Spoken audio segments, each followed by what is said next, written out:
Bonjour, bienvenue sur la chaîne Math Pro pour cette nouvelle vidéo consacrée aux mathématiques financières. Dans cette vidéo, nous allons nous intéresser aux emprunts indivis. Nous allons effectuer un cours complet sur les emprunts indivis.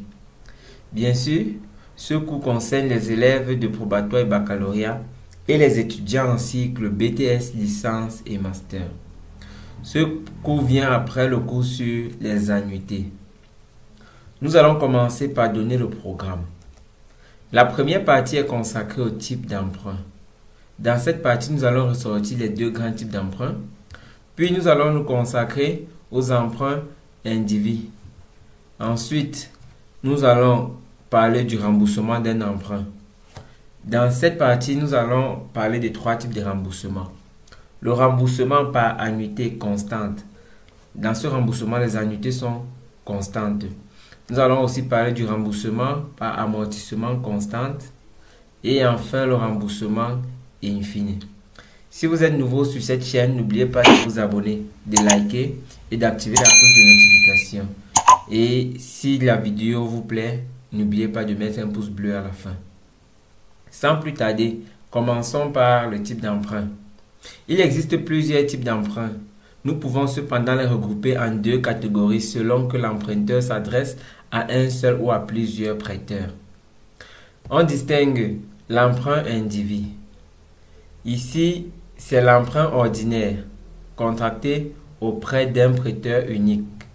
Donc, il n'y a qu'un seul prêteur qui est indivisible, d'où le mot indivis. Le contrat est établi entre le prêteur et l'emprunteur. Le deuxième type d'emprunt est l'emprunt obligataire. Déjà, l'emprunt obligataire, c'est l'emprunt d'un capital très important contracté auprès de plusieurs prêteurs. L'emprunt total est donc fractionné en parts de même valeur nominale appelée obligation. Donc, dans l'emprunt indivis, il y a un seul prêteur, alors que dans l'emprunt obligataire, il existe plusieurs prêteurs qui se partagent des parts qu'on va appeler, chaque part est appelée obligation. Bien sûr, nous allons nous consacrer dans ce contenu à l'étude des emprunts indivis. On passe à la deuxième partie, l'emprunt indivis. Le principe général du fonctionnement de l'emprunt indivis est le suivant. On considère un capital C0 emprunté bien sûr à la date T égale 0 au taux d'intérêt I. Ce capital est remboursé chaque année par des annuités A1, A2 jusqu'à AN pendant N années. Nous avons vu dans le cours précédent comment est-ce qu'on calcule la valeur actuelle, parce qu'en réalité le capital c'est une valeur actuelle. Valeur actuelle de fin de période bien sûr, avec pour origine de période en 0. Nous avons déjà expliqué ce tableau et nous avons vu que lorsqu'on verse l'annuité A1, l'annuité A1 est actualisée sur une période. On a donc A1 facteur 1 plus I puissance moins 1. L'annuité A2 est actualisée sur deux périodes. A3 actualisée sur 3 périodes jusqu'à AN actualisée sur AN et sur N périodes. On a AN facteur 1 plus I puissance moins N. Et le capital initial, c'est la somme de toutes ces annuités actualisées. Les annuités actualisées peuvent encore être appelées les amortissements. Donc, c'est la somme de toutes ces annuités actualisées. Nous savons que 1 plus I à la puissance moins 1, c'est encore 1 sur 1 plus I. Donc, C0 peut encore s'écrire sous cette forme ici. A sur 1 plus I plus A2 sur 1 plus I plus A3 sur 1 plus I jusqu'à AN sur 1 plus I. Nous allons passer pour un cas particulier. Le cas où ces annuités sont constantes. Lorsque les annuités sont constantes, le capital C0 peut s'écrire sous la forme. Lorsque les annuités sont constantes, on met A partout. On met donc A sur 1 plus I à la puissance N en facteur. On aura donc C0 égale à A sur 1 plus I puissance N facteur à 1 plus 1 plus I plus 1 plus I au carré jusqu'à 1 plus I puissance N moins 1. Ici, il s'agit d'une suite géométrique de premier terme A sur 1 plus I à la puissance N et de raison 1 plus I. On peut donc trouver la somme qui est notre capital prêté ou emprunté, C0 égale à A facteur à 1 moins facteur à 1 plus I puissance moins N sur I. Nous avons vu cette formule dans la vidéo consacrée aux annuités, le coût complet sur les annuités. Le lien est donné en description de cette vidéo. De cette formule, on peut tirer l'annuité. L'annuité sera donc égale à C0 fois I facteur à 1 sur 1 moins 1 plus I à la puissance moins N. Ici, C0, comme j'ai dit tantôt, c'est le capital emprunté. A, c'est l'annuité qui est constante dans notre cas présent. Et I, c'est le taux d'intérêt. N, c'est le nombre d'annuités. À partir d'ici, lorsqu'on somme la somme des annuités appelée S, S est égal à A1 plus A2 plus A3 jusqu'à AN. Si les annuités sont constantes, on aura N fois A. Et on peut aussi déterminer le coût de l'emprunt. Le coût de l'emprunt, c'est quoi? Le coût de l'emprunt, c'est en fait la valeur à payer par l'emprunteur en plus du remboursement du capital. Nous savons que le capital, c'est C0. Le coût de l'emprunt, c'est donc la somme des annuités moins le capital. Donc, pour déterminer l'intérêt ou le coût de l'emprunt, on somme toutes les annuités et on enlève le capital emprunté. On va trouver le coût de l'emprunt. Nous allons passer à un exemple d'application. Exemple. SACO emprunte C0, c'est notre capital. SACO emprunte 10 000 $ à la date T égale 0 avec un taux annuel de 10%. Ce capital est remboursé en 3 annuités. A1 égale 4 000 $ pour la première année. A2 égale 3 000 $ pour la deuxième année. Combien restait-il à rembourser à la troisième année? Donc nous cherchons A3 à la première question. Quel est le coût de l'emprunt? Ici nous cherchons l'intérêt.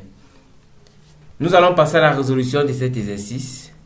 Déjà, on nous a donné le capital qui est 10 000 $. Nous savons aussi que le taux d'intérêt c'est 10%, c'est-à-dire 0,1. Le nombre d'annuités c'est 3. Alors nous appliquons la formule que nous avons vue précédemment. C0 égale à A1 sur 1 plus I plus A2 sur 1 plus I au carré plus A3 sur 1 plus I au cube. De cette formule, nous cherchons A3. On peut donc tirer A3 égale 1 plus I à la puissance 3 facteur à C0 moins A1 sur 1 plus I moins A2 sur 1 plus I. En application numérique, on obtient A3 égale 1 plus 0,1 au cube facteur à 10 000 moins 4 000 sur 1 plus 0,1 moins 3 000 sur 1 plus 0,1 au carré. Ce qui nous donne A3 égale 5 170 $. En conclusion, à la première annuité, ayant emprunté 10 000 $, on va rembourser 4 000 $ la première année, 3 000 $ la deuxième année, 5 170 $ la troisième année. À partir de là, on comprend que la valeur remboursée en fait est supérieure à une date, à la date de fin d'échéance, on peut dire cela, au capital emprunté. Donc, on peut déterminer le coût de l'emprunt ou alors l'intérêt. Le coût de l'emprunt, c'est égal à la somme des annuités moins le capital emprunté. La somme des annuités, c'est A1 plus A2 plus A3, c'est-à-dire 4 000 plus 3 000 plus 5 170. On obtient le coût de l'emprunt 12 170. Ou on retire le capital emprunté 10 000, on obtient donc l'intérêt de 2 170. Donc en empruntant 10 000, on va rembourser les 10 000 avec l'intérêt de 2 170 en 3 ans. Nous allons passer à la troisième partie de notre travail qui consiste au remboursement d'un emprunt. Déjà, l'emprunteur du capital s'engage à s'acquitter de la dette. Quand on parle de s'acquitter de la dette, il s'agit de payer le capital emprunté et les intérêts. Le remboursement de cet emprunt s'effectue généralement par annuité de fin de période. Chaque annuité est composée de deux éléments. Donc, l'annuité est composée de deux parties. Déjà, A est égal à grand A plus I. A, c'est l'annuité. Grand A, ici, c'est l'amortissement. C'est la partie du capital emprunté qu'on rembourse. Et I, c'est l'intérêt calculé sur la base du taux d'intérêt et du capital restant. En parlant de remboursement, il existe trois types de remboursement dont nous allons voir. Le premier remboursement, c'est le remboursement par annuité constant. Le deuxième remboursement, c'est remboursement par amortissement constant. Et troisième, c'est remboursement in fine. Nous allons passer au premier cas, remboursement par annuité constante. Mais avant de passer dans ce cas, nous allons d'abord présenter d'une façon générale le tableau d'amortissement. Puisque pour bien résoudre un exercice concernant le remboursement, il vaut mieux tracer le tableau d'amortissement. Le tableau d'amortissement se présente comme suit. Nous avons 6 colonnes. La première colonne, c'est la période, c'est-à-dire nombre d'années première, deuxième, troisième, jusqu'à la énième année. La deuxième colonne, c'est le capital emprunté, ou bien c'est le capital resté en début de période. La troisième colonne, c'est l'intérêt à payer en fin de chaque période. Quatrième colonne, amortissement de la période. Cinquième colonne, annuité de la période. Et sixième colonne, capital en fin de période. Lorsque je prends la période 1, c'est-à-dire la première année, au début de la première année, mon capital emprunté, c'est C0. Donc, j'ai C0 que je devrais rembourser. Cela produit donc des intérêts I1 à la fin de la première période, qui est égal au capital C0 fois le taux d'intérêt I. Donc, I1 est égal à C0 fois I. L'amortissement de la période 1 est appelé A1 et l'annuité de la période 1, donc c'est que je vais finalement verser à la banque ou bien verser à la personne qui m'a emprunté de l'argent, c'est l'amortissement plus l'intérêt. Donc, A1, l'annuité 1, c'est égal à A1 grand A1 plus I1, amortissement 1 plus intérêt 1. Et à la fin de la première période, le capital restant va diminuer puisque j'ai déjà payé A1. Il va donc rester à payer le capital initial C0 moins le capital remboursé A1. Donc, ce qui fait que je vais payer C1 à la fin de la première période, il me reste C1 qui est égal à C0 moins A1. Le capital en fin de première période est mis comme capital en début de deuxième période. Donc C1 qui était là en fin de première période revient en début de deuxième période. Et l'intérêt de la deuxième période est payé sur ce capital C1. Donc I2 est égal à C1 fois I. L'amortissement c'est A2.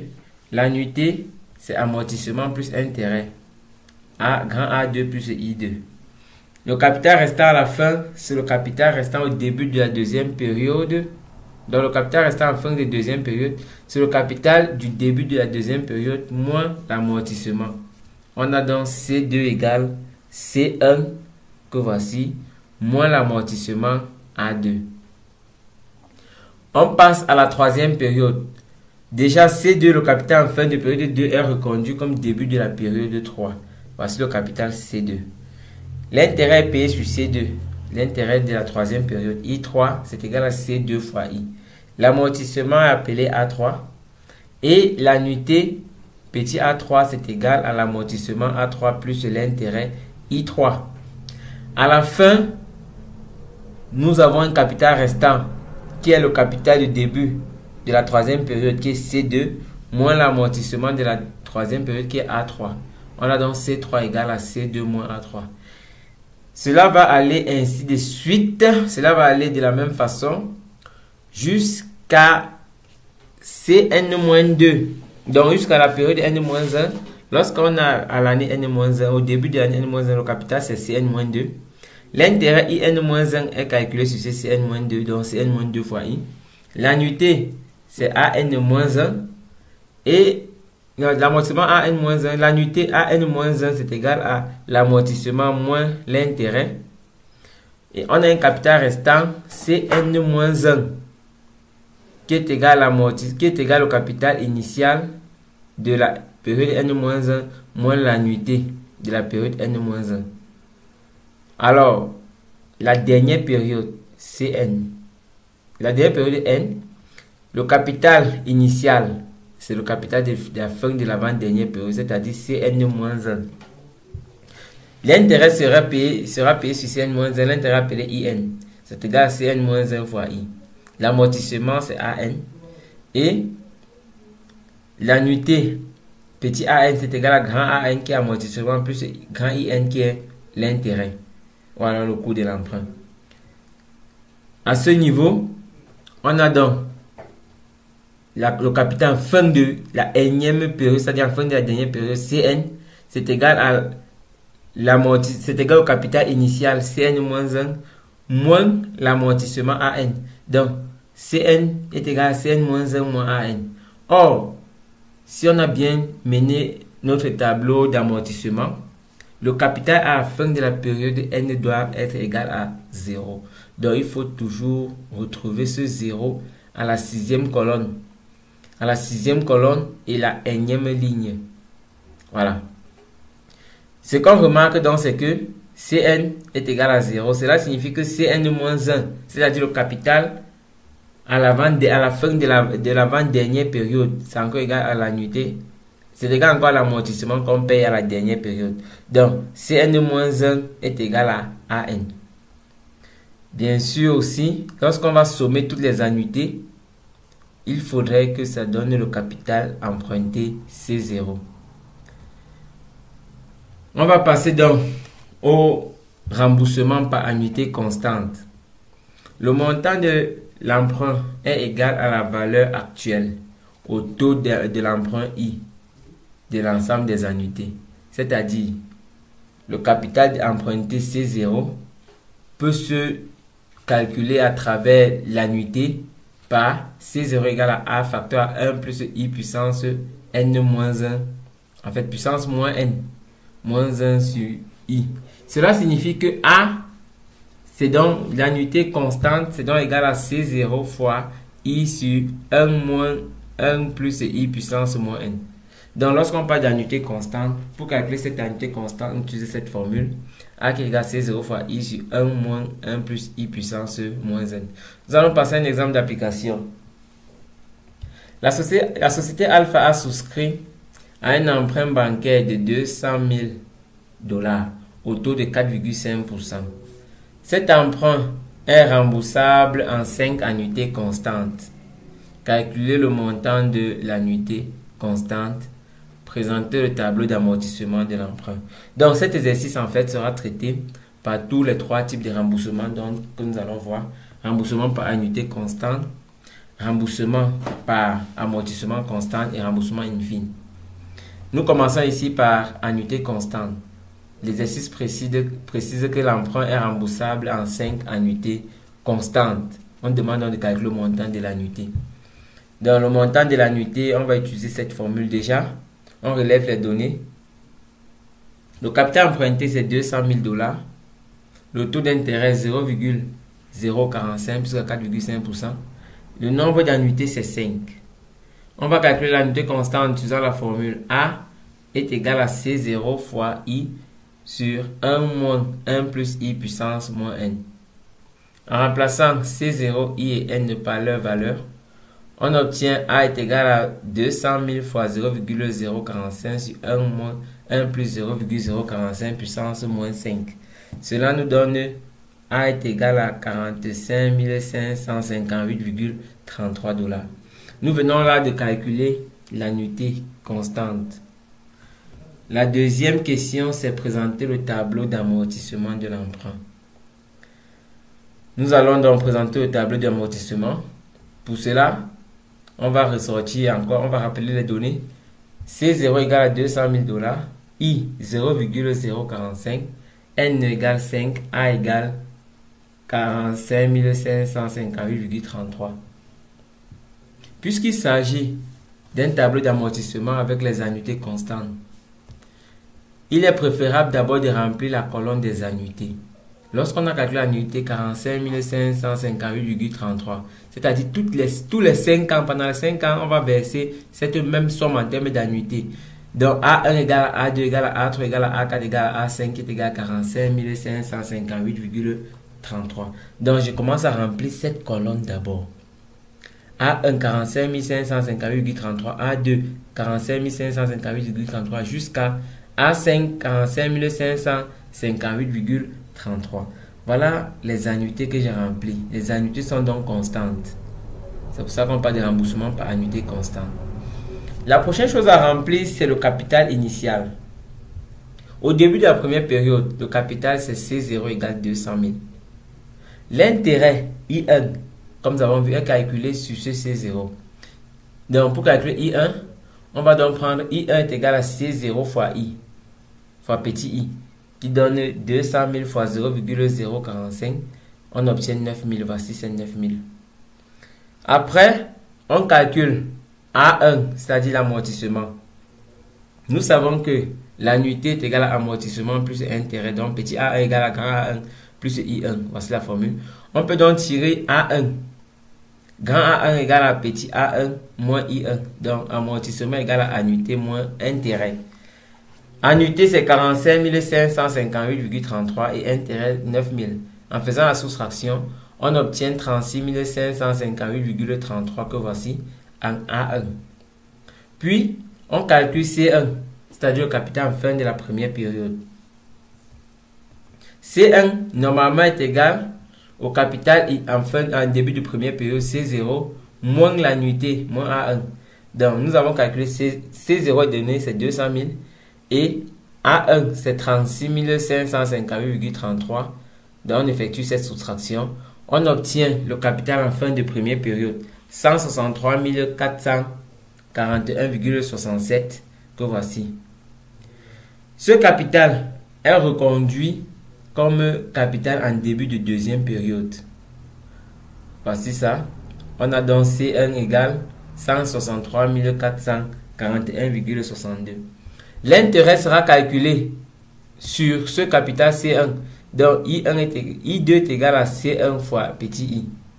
On obtient donc 163 441,67 fois 0,045, c'est-à-dire 7354,88. Donc voici cet intérêt I2.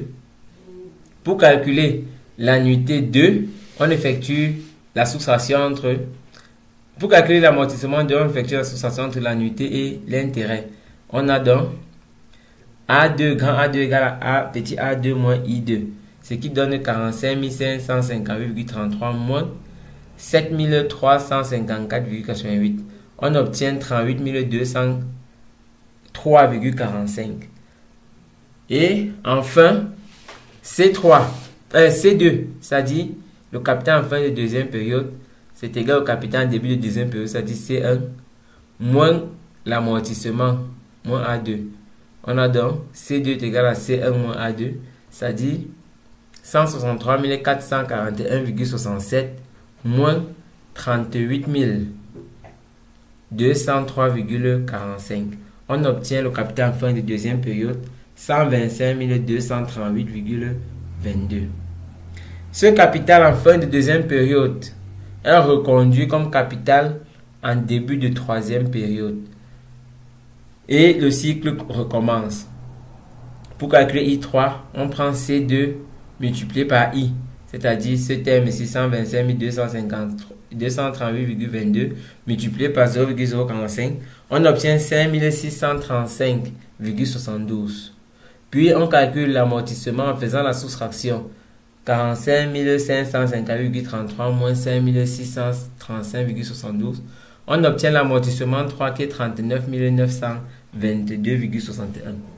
Et on calcule le capital en fin de la troisième période C3 par la formule C2, capital en début de troisième période, moins A3, donc moins amortissement de la troisième période.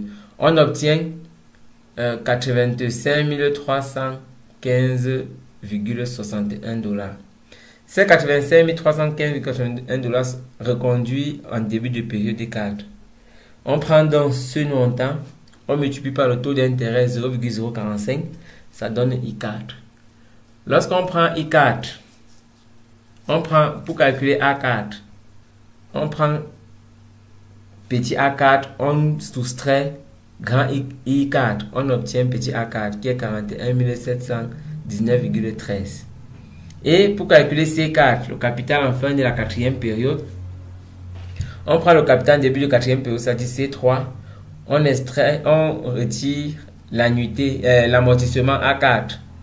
Donc on prend 85 315,61 moins 41 719,13. On obtient 43 596,48. Ce capital de fin de période est reconduit comme capital de début de la cinquième période. C4. Et C4 multiplié par l'intérêt donne I5. Donc C4 multiplié par le taux d'intérêt donne I5. Maintenant, pour trouver l'amortissement 5, je prends l'annuité 5 moins l'intérêt 5. J'obtiens l'amortissement 5 qui est de 43 596,48. Et pour trouver C5, le capital en fin de cinquième année, je vais prendre le capital en début de cinquième année qui est C4, 43 596,48, moins l'amortissement, donc moins 43 596,48. Donc on voit bien que C4 est encore A5. Lorsqu'on fait la soustraction, on obtient 0. Donc, C5 égale 0, c'est-à-dire le capital à la fin de la cinquième année, le capital à rembourser encore. À la fin de la cinquième année, c'est 0. Bien sûr, pour déterminer, on peut se rendre compte en calculant que A1 plus A2 plus A3 plus A4 plus A5 nous donne C0, c'est-à-dire en sommant les amortissements, on obtient le capital emprunté. Et le coût de l'intérêt, le coût de l'intérêt, c'est la somme des intérêts, c'est-à-dire I total. L'intérêt total, c'est égal I1 plus I2 plus I3 plus I4 plus I5. On obtient, en faisant cette somme, l'intérêt de 27 791,64 $. Donc, en empruntant 200 000 sur 5 ans, on va rembourser les 200 000 avec un intérêt de 27 791,64 $. Donc, en gros, on va rembourser 227 791,64 $. Nous venons là de présenter un exemple d'application sur le remboursement par annuité constante. Nous allons donc passer au deuxième type de remboursement, remboursement par amortissement constant. Ici, le montant remboursé est le même à la fin de chaque période. Il est égal au montant de l'emprunt divisé par le nombre de périodes. Donc l'amortissement ici est constant. Je prends tout simplement le montant de l'emprunt. Je divise par le nombre d'années d'emprunt. J'ai mon amortissement. On passe à l'exemple d'application qui est le même exemple que tout à l'heure. L'exemple similaire en fait. La société Alpha a souscrit un emprunt bancaire de 200 000 $ au taux de 4,5%. Cet emprunt est remboursable en 5 annuités à amortissement constant. Petit 1, calculer le montant de l'amortissement constant. Petit 2, présenter le tableau d'amortissement de l'emprunt. Donc, ici, contrairement à l'autre exercice, ce ne sont plus les annuités qui sont constants, mais plutôt les amortissements. Donc, j'ai les données. Capital emprunté, c'est C0. Taux d'intérêt, I égale 0,045. Nombre d'années, nombre d'annuités, N égale 5. Puisqu'il s'agit de l'amortissement constant, on peut donc répondre à la première question, calculer l'amortissement constant. En utilisant la formule, amortissement égale capital sur le nombre d'années. Le capital, c'est 200 000. Le nombre d'années, c'est 5. On trouve un amortissement de 40 000 $ chaque année. Donc, cela signifie que sur les 200 000 $, on amortit 40 000 $ chaque année pour finir en 5 ans. La deuxième question, c'est de présenter le tableau des amortissements, le tableau d'amortissement de l'emprunt. Comme tout à l'heure, on va donc passer au tableau d'amortissement, mais si vous êtes nouveau, je vous prie de vous abonner, de liker. Si la vidéo est en train de vous plaire, mettez un pouce bleu pour ne pas oublier. Donc, deuxième question. Présentez le tableau d'amortissement de l'emprunt. Voici les données. On a C0 égale 200 000 $, I 0,045, N5 et l'amortissement est égal à 40 000. Lorsqu'on dit l'amortissement constant, il faut d'abord remplir la colonne des amortissements. On a toujours notre même tableau, mais on regarde plutôt la colonne des amortissements.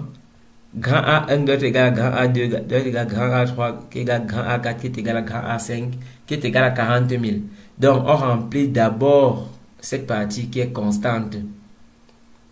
Oui, 40 000 partout. Puis, on vient sur la première période, début de première période. C0, c'est 200 000. On place les 200 000. 200 000 multiplié par I. Donc, C0 fois I, on trouve I1 qui est égal à C0 fois I. C'est-à-dire 200 000 fois 0,045, on obtient 9 000. Voici ces 9 000. Et maintenant, pour trouver l'annuité, on prend amortissement plus intérêt, c'est-à-dire 40 000 plus 9 000, on obtient 49 000. Le capital en fin de la première période, c'est le capital en début de la première période moins l'amortissement de la première période. C'est-à-dire, on prend C1, pour trouver C1, on prend C0 moins A1, c'est-à-dire 200 000 moins 40 000, on obtient 160 000. Nous venons de remplir toute la première ligne et toute la colonne des amortissements. On passe à la deuxième ligne. Les 160 000 $, sont reconduits ici. On a donc C1 qui est égal à 160 000. On va multiplier par 0,045 pour trouver I2 qui est 7200. Et en trouver I2 connaissant A2, grand A2, on peut trouver petit A2 en faisant la somme. On a donc l'annuité 2, c'est égal à grand A2 plus I2 qui donne 40 000 plus 7200, soit 47 200. À ce niveau, on peut calculer le capital en fin de deuxième période. C2, c'est égal à C1 moins A2, c'est-à-dire capital début de deuxième période moins amortissement de la deuxième période. Cela permet d'écrire 160 000 moins 40 000, c'est-à-dire 120 000.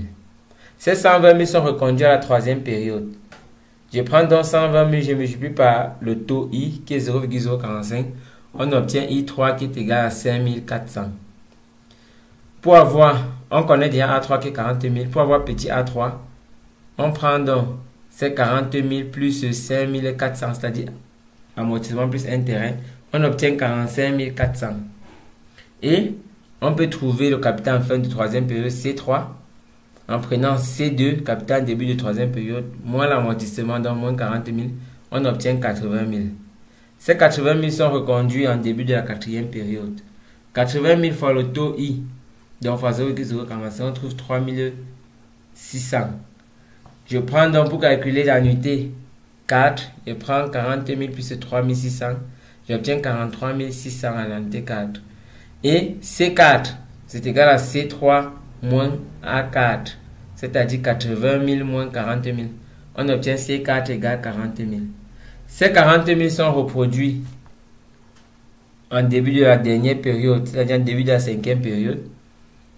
On a C4 égale 40 000, multiplié par 0,045, on obtient l'intérêt 5 qui est égal à 1800. Et pour déterminer l'annuité 5, on prend 40 000 plus 1800, ça donne 41 800. Le capital en fin de cinquième période, c'est égal à C4 moins A5, c'est-à-dire 40 000 moins 40 000, c'est-à-dire 0. On voit donc que le capital en fin de la cinquième période, c'est 0. Dans notre tableau d'amortissement exact. Et on peut déterminer le coût de l'emprunt. Le coût de l'emprunt, c'est la somme des intérêts, c'est-à-dire I1 plus I2 plus I3 plus I4 plus I5. En sommant tout ceci, on obtient un coût de 27 000 $. On va passer au troisième remboursement, remboursement infini. Le remboursement se fait en une seule fois. en totalité à la fin de la durée prévue. Le montant de l'intérêt est versé à chaque échéance, dans chaque fin de période prévue par le contrat. Dans le remboursement infini, ce n'est que l'intérêt qu'on verse chaque fin de période. Et le remboursement même de l'emprunt se fait en package à la fin. Donc, c'est fait en bloc à la fin de l'échéance totale. Et voici l'exemple que nous avons traité. C'est toujours le même exemple, l'exemple similaire. La société Alpha a souscrit à un emprunt bancaire de 200 000 $ au taux de 4,5%. Cet emprunt est remboursable en totalité à la fin de la 5e année.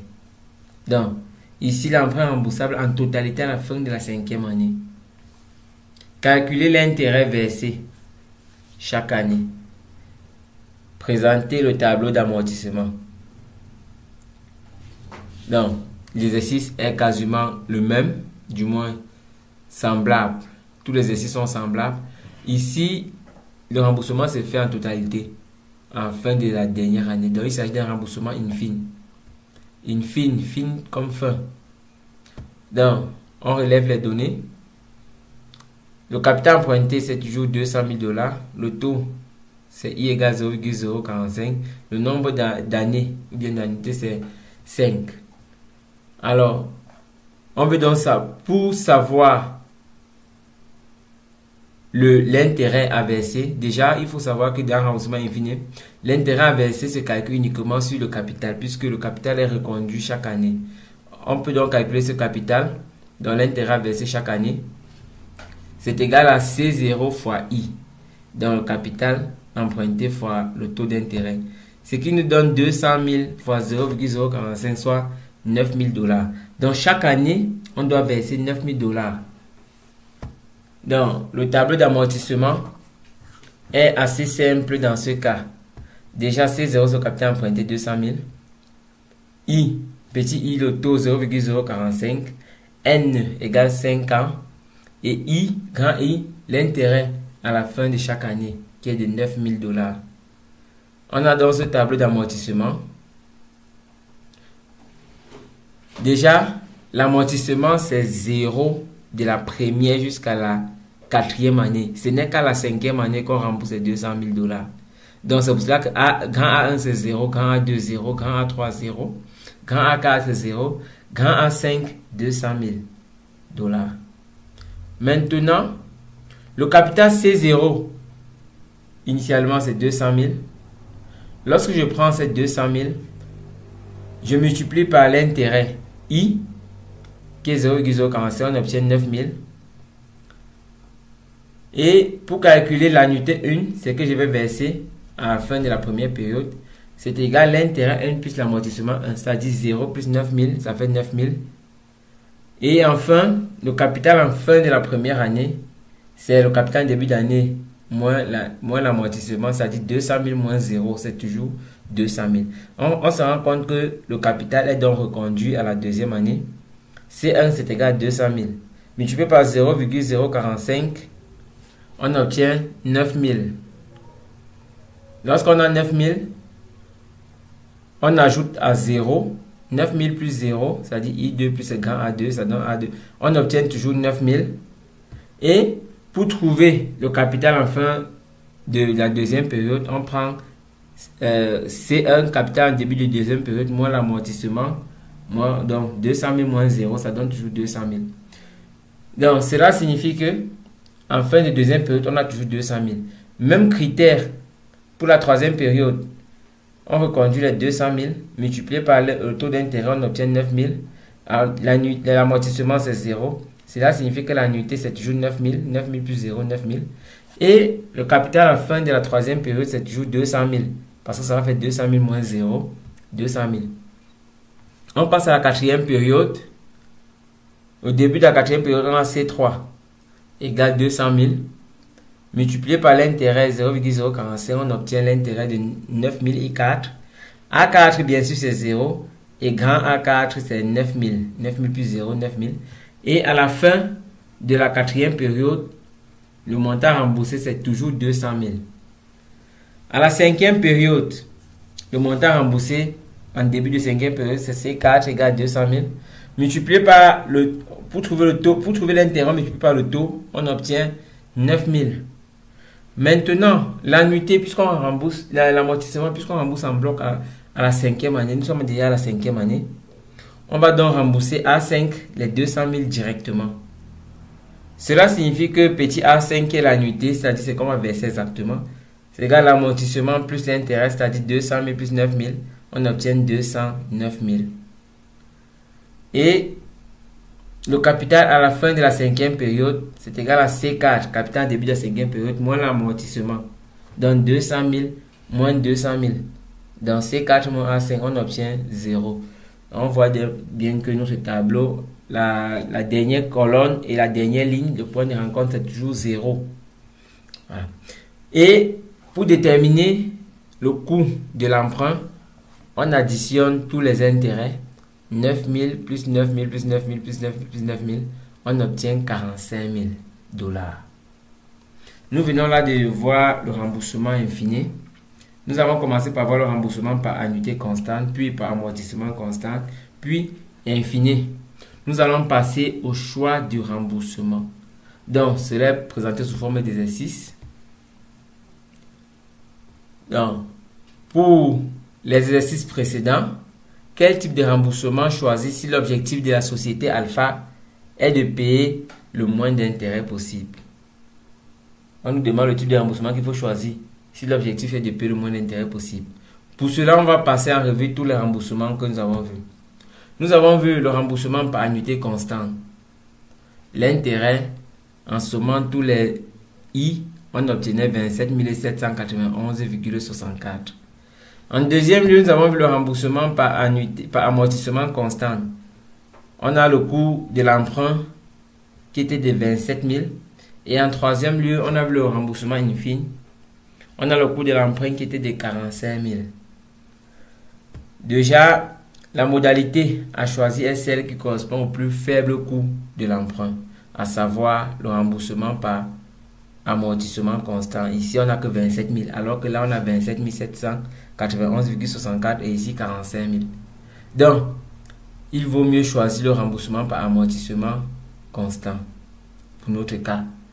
À défaut de cela, il est préférable de choisir encore le remboursement par annuité constante, mais pas le remboursement par infini. Pourquoi est-ce que l'intérêt du remboursement par infini est grand? C'est tout simplement parce que le même capital est emprunté chaque année. En réalité, il n'y a pas de remboursement du capital. On ne paye que les intérêts. Ce qui fait que chaque année, l'intérêt est calculé sur le capital initial. Alors que dans les autres remboursements, l'intérêt est calculé sur le reste du capital à rembourser. Vous voyez, chaque année, on donne une partie. On amortit l'emprunt. Et l'intérêt est calculé sur le reste à amortir. Alors que le remboursement est fini. Tous les intérêts sont calculés sur le capital emprunté. C'est pour cela que l'intérêt est très grand. Voici un exercice à faire. Mais si vous êtes nouveau sur la chaîne, n'oubliez pas de vous abonner, de liker et d'activer la cloche de notification. Merci de laisser un like pour cette vidéo. L'exercice est le suivant. Un entrepreneur désire réaliser un investissement de 800 000 $.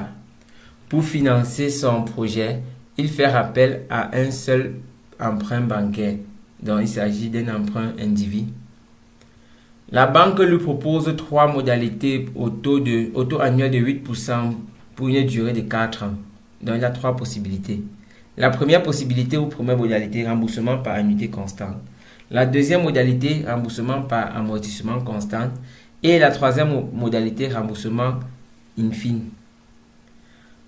La première question est de remplir les 3 tableaux en expliquant comment obtenir la première ligne de chaque tableau. Dans les 3 tableaux, c'est-à-dire tableau des annuités constantes, tableau remboursement amortissement constant, tableau remboursement infini. La deuxième question, donc à la première question, on demande d'expliquer. Donc d'aller ressortir les formules en bas. Comment est-ce qu'on calcule l'intérêt, comment est-ce qu'on calcule l'annuité, comment est-ce qu'on calcule l'amortissement, comment est-ce qu'on calcule le capital en fin de période. Voilà. La deuxième question, quelle est la modalité choisir si l'objectif de l'entrepreneur est de payer le moins d'intérêt possible. Donc nous venons de faire un exercice semblable. Et je vous remercie d'avoir suivi cette vidéo jusqu'à la fin.